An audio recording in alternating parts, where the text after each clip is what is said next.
Okay, hello. Today is Monday, March 15th. Welcome to today's HMS School Lunch and Learn. Today we're going to be talking about cortical visual impairment in virtual and in-person learning. We're lucky enough to have Thea Westfall, who is a teacher of the visually impaired and the vision consultant at HMS School. Thea, I'm going to hand it over to you. Hi, everyone.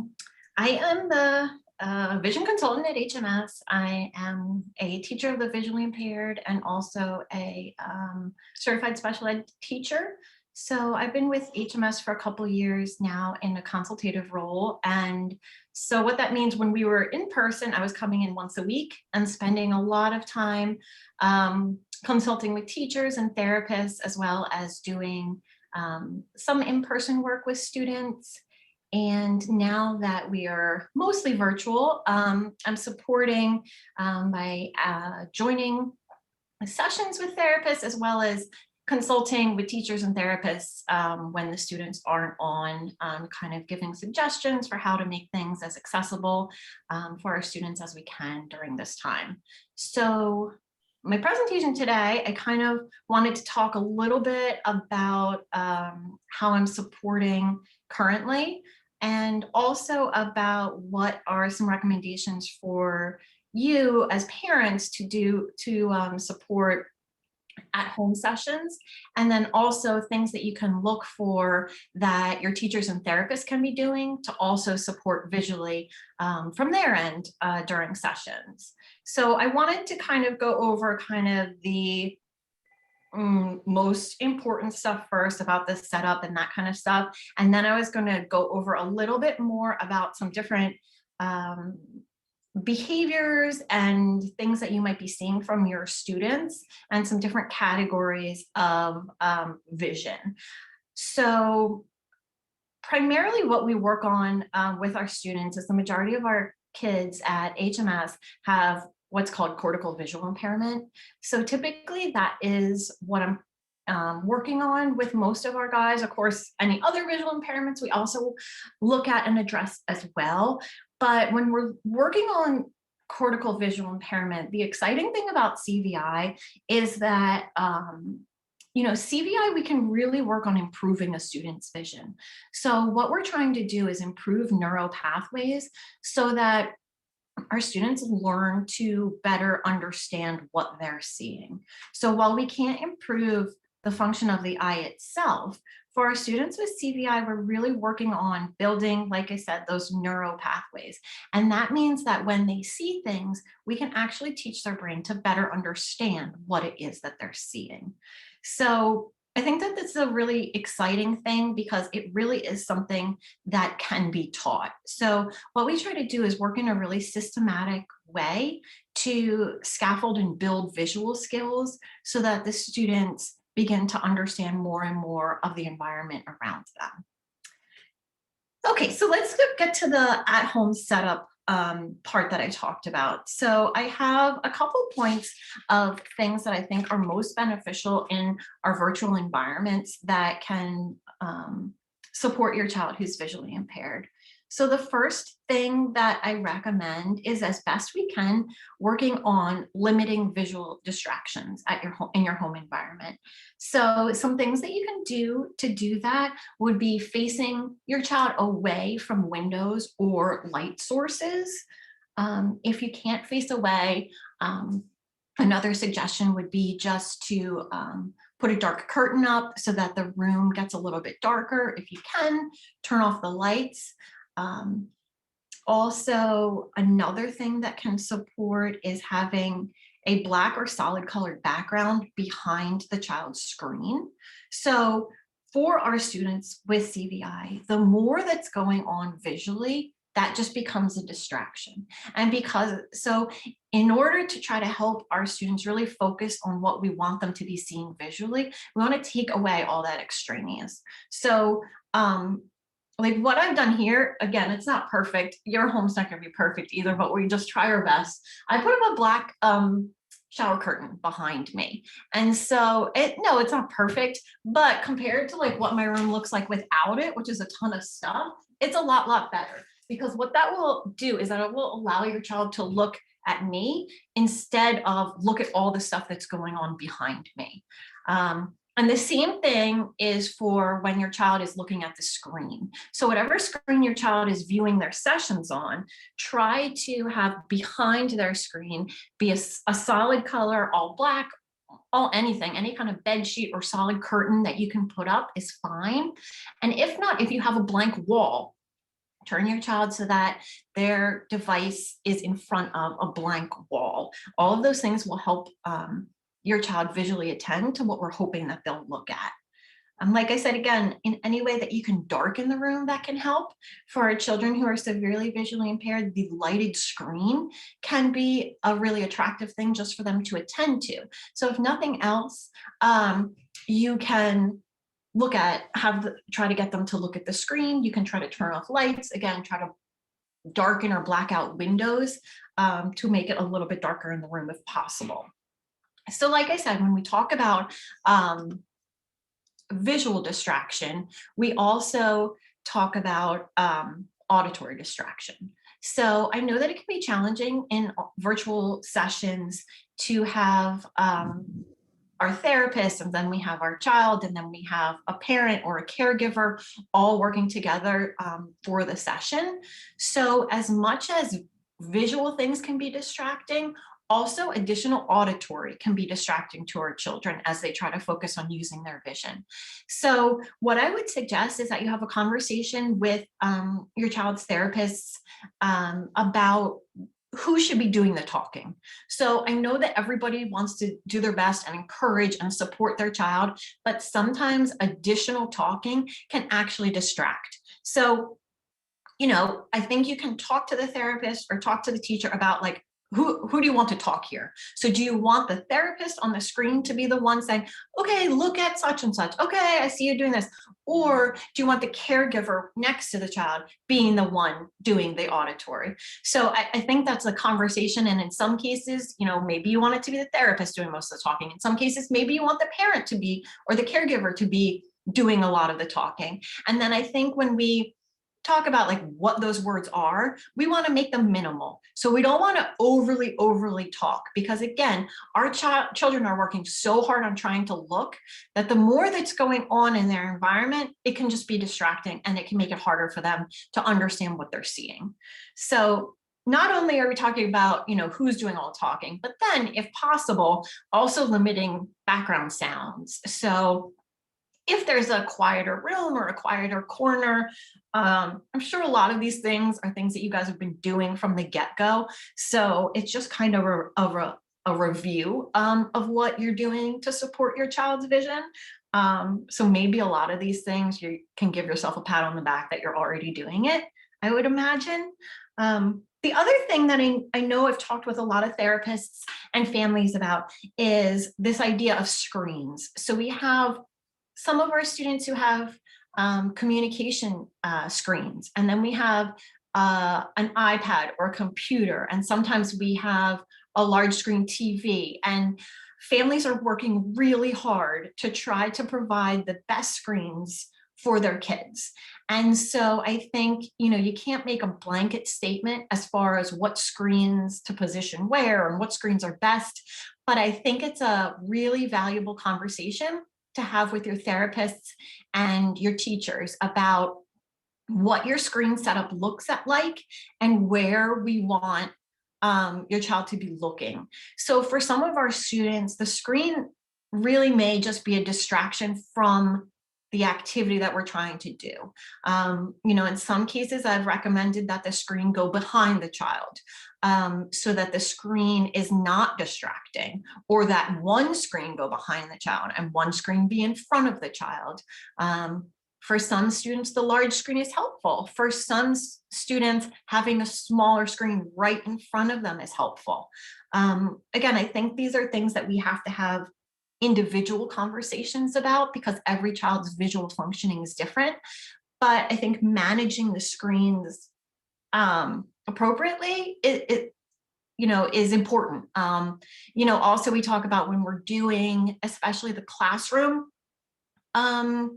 lessons, how many boxes is your child looking at? Does your child need to see every student at once?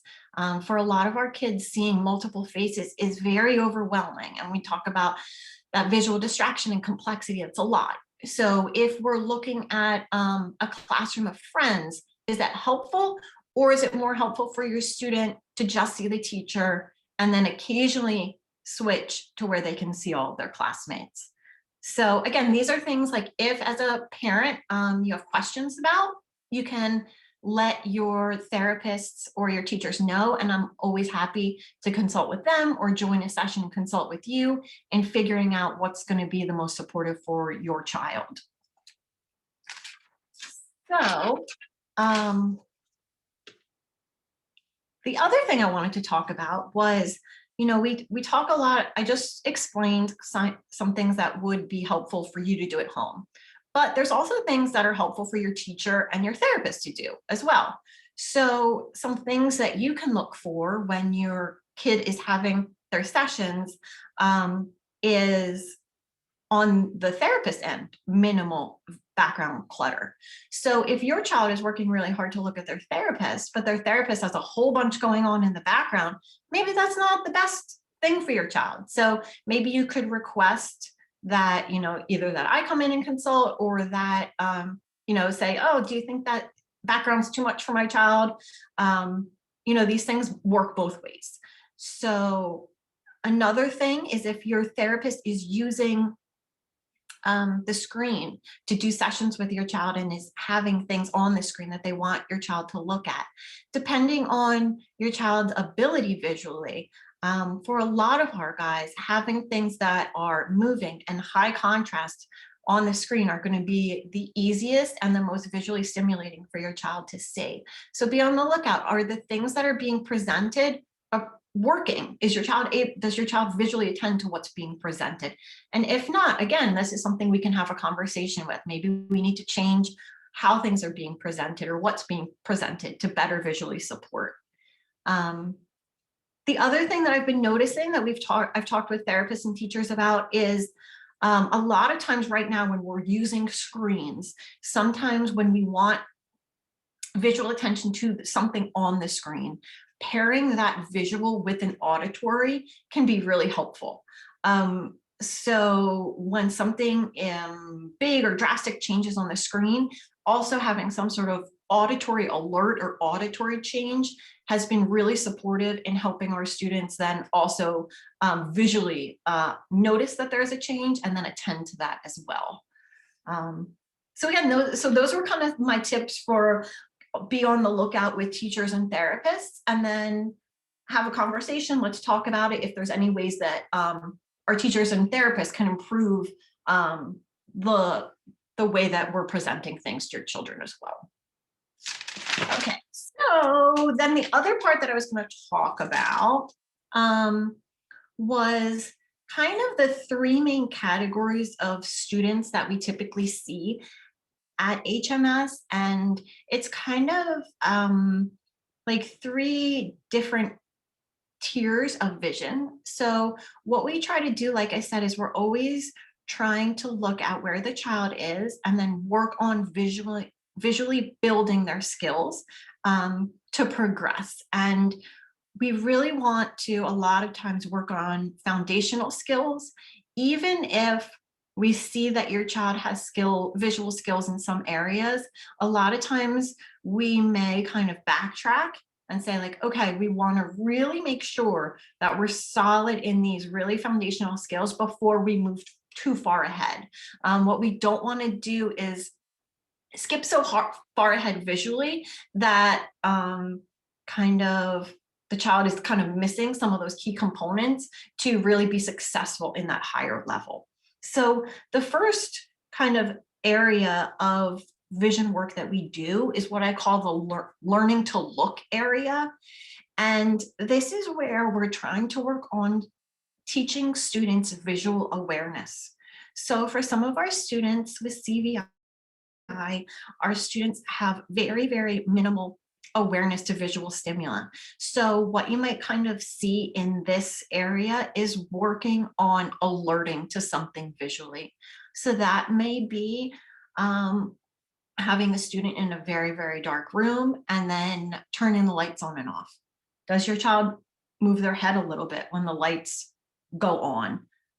If the lights are off and you bring, a lighted toy really close to them, do they in some way turn their head, turn their eye, alert in some way?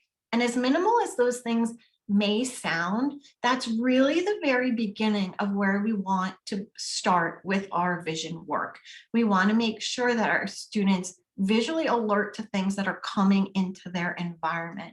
So while a student is visually in that area, and when we're working on expanding those skills, some other things that I like to do is also work on tactile exploration, so that when we think about a child who is blind or who is visually impaired, we know that the child is getting a lot of information from non-visual areas. And for some of our students at HMS, they may not be able to reach and touch lots of things in their environment. So if they're struggling to see and they're struggling to touch independently, we want to bring those skills to them as much as we can. So we want to bring that environment into their world. So that means bringing lighted toys right up close. Sometimes we may bring things 1 to 2 inches from a child's eye, and that's okay. That may be where we're starting. And if that's where we're starting, then that's a good place to build from. And when we do that kind of thing, when we give exposure to different objects, it's really important to also give our children tactile exposure to those objects as well. So whether we have a child looking at it and then being able to feel that in their hand, or some of our students have tactile exploration boards that we've built where they have different things on their trays where they're able to tactually reach. And if our children don't have a lot of range of motion, we put things right where their hands rest, or we place things directly in their hands. Our students can still have those tactile experiences. And those tactile experiences are really important for learning. And I think that really goes hand in hand with the visual component. So we really do try to make sure that we're looking at both of those areas as we're building visual skills. So that's the learning to look area. The second area, which would kind of be the next step, it is what I call the looking has meaning. And so this is where we begin to teach our students that when I see something, I get information from it. So students in this area may be working on visual tracking. They may start to work on scanning. So visual tracking would be where you would move something and we try to have the child visually follow it. So some students may have stronger fields. So we have a lot of our students with CVI who really like looking up. So we might start up here and try to see if we can get our students to follow something slightly down or follow something slightly from the side. So those visual tracking skills, as well as, like I said, visual scanning. So visual scanning might be looking between objects. So look at one object, look at another object, and eventually into choice making. So here's this one, here's that one, look at the one that you want. I think that visual choice making can be a really nice way to communicate as well. It can be a good early communication tool when our students may not have access to their devices and things like that. And it can also help work on visually differentiating. So when we're in this category, we're still primarily working on three-dimensional objects. At this time, we're not using pictures. We're really using this toy, this object, that object. Again, in this area, we still want to continue with tactile exploration. So if we're exposing child to choices, we want to have them have an opportunity to touch and feel what those choices are, and get exposed to how they work, so that they not only are looking at it, but they're also understanding what it is. So again, this is when our child is starting to connect meaning to what they see. And that's really part of that the neuro pathways that I talked about. So when a child is in the first category of learning to look, that's just starting to use their eyes to see something. But the next step is understanding what they're seeing. And so this second area is really understanding. So this is where we need to verbally give more verbal information. So we might say, oh, let's look between this and between that. And we're describing what the child sees. And again, that comes into also feeling it. Oh, look, we have this bumpy ball and we have this, the smooth cup. I don't know. So you're going to talk about the choices, and then you're also going to let them feel and feel how different those things feel, because that's a component of understanding what these objects are. So then the third area is understanding what I see. So this is where we might have students move into two-dimensional icons, and where we have students where we might have a little bit more complexity in what they're able to decipher and understand. So a lot of what we work on in this area is really understanding what visual discrimination means. So we're really working on making sure that two-dimensional pictures look different enough that our children can tell them apart.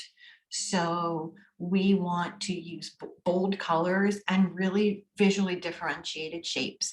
And we're actively working on teaching children how to tell them apart, by color, by shape, by different details, which we call salient features. And that's what we're describing and talking to children about, and then working on teaching those pictures before we're asking children to differentiate them. I think that's really a crucial component when we talk about this category, because when you have a child with typically developing vision, a child is able to easily differentiate different pictures from their knowledge of the world. But when we have children with CVI, they really need to be explicitly taught what a picture is before they can differentiate one from another, or before they can be asked what it is. So that all comes into play, of course, in the classroom when we talk about therapy, when we talk about communication. So those are kind of the different tiers of approaches that we're currently using for most of the students at HMS in regards to their vision skills.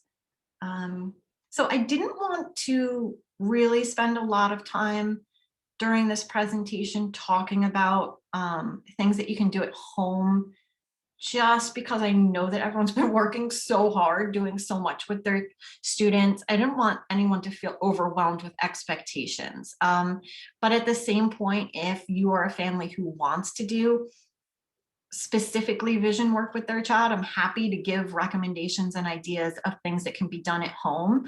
But that work is super, super individualized. So there's really nothing that I can like blanket recommend here. But if you have questions, or if you want me to specifically come up with activities or ideas for your child, I'm happy to do that. Again, you can reach out to either me or to your child's teacher or therapist. So I guess that's the end of my presentation. I don't know if there are any questions or comments or anything that I could help with. I will open the floor for questions. If anyone wants to put them in the chat, I can ask Thea directly, or feel free to unmute yourselves and ask questions. I have a question, but I'm going to wait. I do have a question about thinking of our students' devices and the symbol systems that we do use. What's a recommendation, or what could we do about emotions?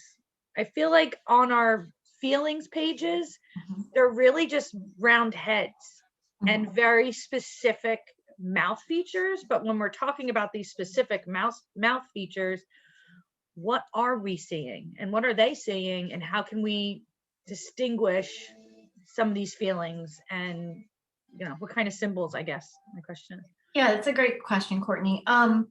So there's a couple things about that, because for our students with CVI, facial expressions are really, really hard to differentiate. If our students are really able to do it at all, I think a lot of our students gain meaning from tone and intonation more so than facial expression. And so I think that when we talk about emotion and feelings, I think that that's also an important concept to teach, is that what does someone's voice sound like, when they're upset, more so than just those like facial features of the frown and the face, because for a lot of our students, like every face looks the same to them. And so I know that like the general way to express emotion is done with the round face. My recommendation when it comes to device stuff is that we really individualize each one as much as possible. So I would say whatever emotion, if you're doing one at a time, let's pull that one out. Let's see what represents that. I would say color can help, and then let's make each one look different. So if we have an angry face, let's maybe put him on a figure that looks like this, and then let's have them be red. And if we have a sad face, let's maybe make this one have not be a stick figure, and maybe be as a face that has hair, and then that's a different color, so that we like really individualize each one. And then I think the most important part is pulling it out and teaching it explicitly. Okay, this is what our icon looks like. Let's show it to everybody. This means this. And then I think we can pair that with, and this is what my face looks like. This is what, and also pointing out, I'm sure you already do this, but what your face does, oh, I noticed that when you're feeling angry, I see your face does that, that's what we're talking about. It's really a matter of really customizing the icons as much as possible and pulling them out and teaching them.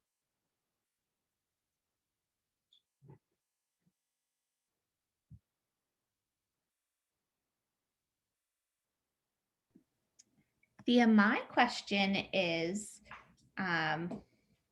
so when you were talking about, the different tiers of learning, and by the time you get to that third tier of discriminating between symbols, you're really looking at salient features of the picture. And when you're in that second tier, you're describing the picture, or you're describing the 3D object, and that's the auditory input that you're giving that child as you're teaching. What would you recommend for when you're working on that first tier of just like learning to look? Because in my mind, what I would do is like very simplified language. And that's only from my SLP standpoint. So I want to make sure that that matches up with what you would do visually. Should I be using simplified language? So should I use a lot of language to give that additional input?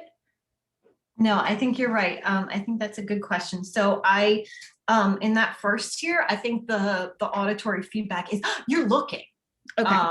Like you're seeing, like you said, that very simplified language of alerting the child of when they're doing it. Because I think in that first phase, it's really a matter of creating that neural pathway of like, oh, it's something, like there's something there and I'm seeing it. So when we give that verbal feedback of like, oh, I see your eyes looking, oh, I see you looking, oh, you're looking, oh, you see it, whatever you want your phrase to be, that would kind of be what I would encourage and say in that period. Yeah. Great. Would you recommend kind of the use of consistent language? So once you have a phrase like, oh, I Yes. see you're looking, like trying doing that every time? Yeah, and I would say the same between therapists and the same with the caregiver as well, so that kind of the team decides on what they want that phrase to be, and then that's consistently used. Great. Thank you.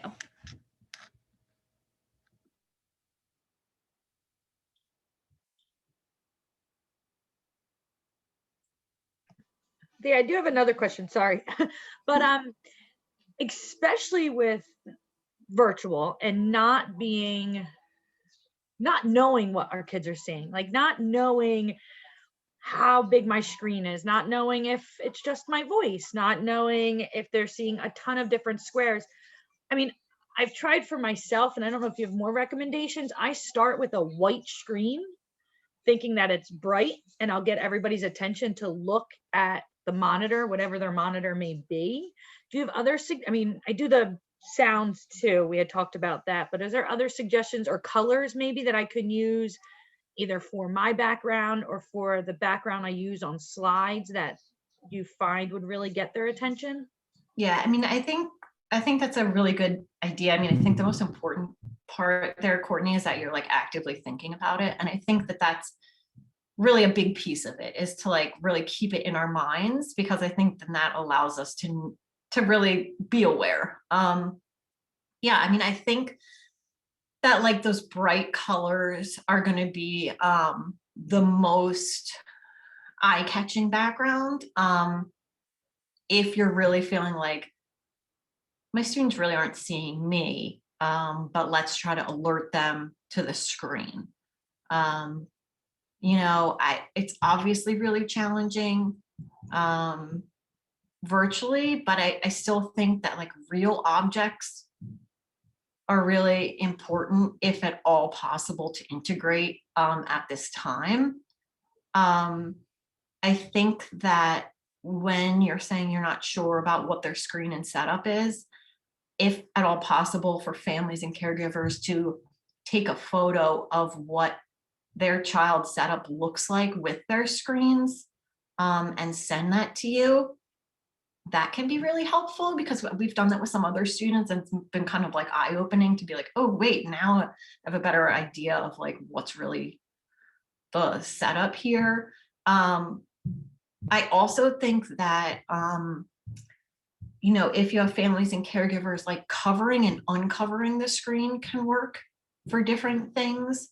So even if like a family just has a piece of paper or a sheet or something, so that during periods of time, you know, their camera still shows so you can see them, but maybe their screen is covered for different portions, for different levels of concentration. I also think like, you know, you and I talked about kind of like the sound and the movement. I think anything like moving patterns as like segues into like the next portion of the lesson, or like I know like your morning meeting, Courtney, has like includes a lot of that kind of stuff. You know, and it's hard because especially when you have a group, each child's needs are different visually, you know, so to have like one thing is challenging, but I would say like a patterned movement would be kind of might be a good visual alert for the start of the session. I really like the idea of having like a sound connected, like so that the child would know that, you know, Courtney always has this, you know, spinning checkerboard when she comes on, and I hear a bird chirping. I know that's going to be Courtney.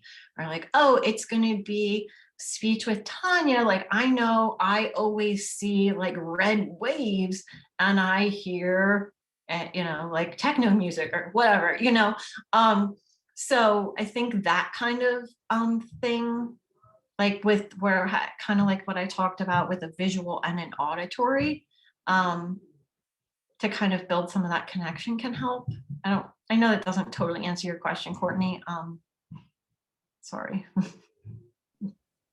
That is, I never thought of that, of like having a sound come on when I start my Zoom, and I'm going to definitely start doing that, I think. That's a really good tip. Thank you, Thea. Yeah, we with a handful of different students, when I've observed sessions, I've noticed that when when there's a particular sound that goes along with the visual, I notice a lot of our students like kind of alert too, like when it's like that combined. And I know Courtney, like you and I were kind of playing with that a lot as well. I think it's like certainly worth investigating. It's, you know, it may not be helpful for all of our students, but it's worth looking into, I think. It's a really good sound website, Jewel, that is, I have alarm sounds, like you would have on your phone. So I have a morning alarm, and an afternoon alarm. So you could find an alarm to kind of pin with yourself and just introduce yourself with that alarm every time, which has been helpful, I think. Yeah. Awesome. Thank you.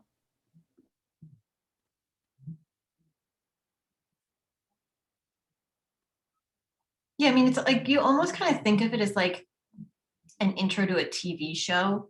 Like when you think about kids watching shows, like they hear that or they see like and it's the same repeated every time they watch the show, and they know it and they like alert to it. You know, they alert visual and they alert auditorily. It's almost like, you know, you could have your own intro. Like, okay. Anyway.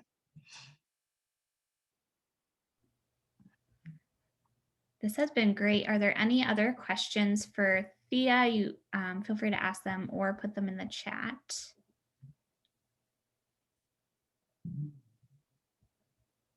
No. Well, when this recording goes out, just for families who are viewing this on a recording, if you do have any questions for Thea, feel free to reply to my email or reach out to your therapist or Thea directly, whatever is the easiest way for you. But definitely feel free to just reply to the email when I send this recording, and I will make sure that those questions get to Thea in a timely manner. Thanks, Thea. It's always good to see you, and I always have something that I can take away. Thanks, everybody. Thank you so much. I'm going to end the recording now unless anyone has any additional questions. No. Okay.